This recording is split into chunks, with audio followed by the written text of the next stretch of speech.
In today's video, I'm going to show you how to whip up a simple pan-roasted salmon recipe, and I have the pleasure of working with some super fresh sockeye salmon from Copper River Salmon straight from Alaska. So let's get into it.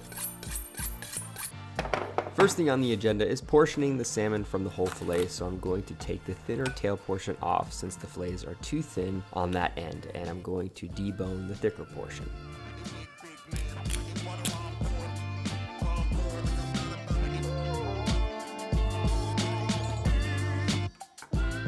Once the bones are removed, slice the fillets into about 6 to 7 ounce portions, then remove the skin and the bloodline or grayish area on the back of the fillet.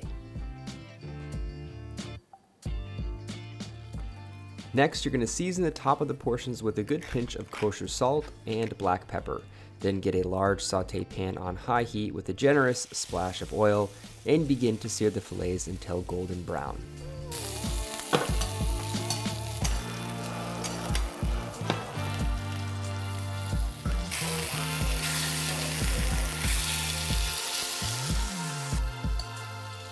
Flip the salmon and transfer to a plate or tray. Then you're going to add some butter to the hot pan along with a whole head of garlic that's sliced down the middle, a whole lemon that's sliced down the middle as well, and cook until they develop a really good golden patina on the bottom.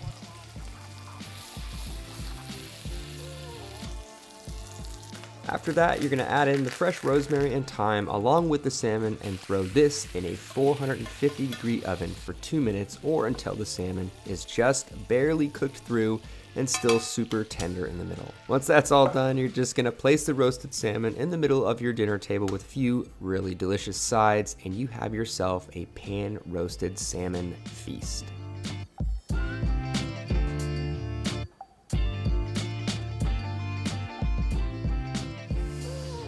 Sometimes the simplest things are the most beautiful. So let me dive into this and tell you guys how I did. The crust.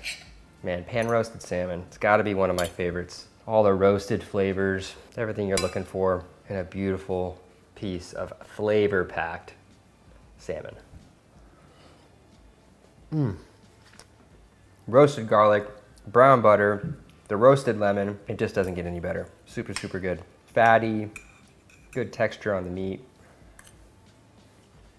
Simple preparation, delicious, done right, and you guys have yourself a wonderful salmon dish. Hopefully you guys enjoyed this recipe. If you did, subscribe to my channel, give this video a like, comment down below if you guys want to see more salmon recipes or just more seafood-based dishes. I'll leave the ingredients in my description box along with some equipment links, and I will see you guys next time with another recipe. Later, folks. Man, so good.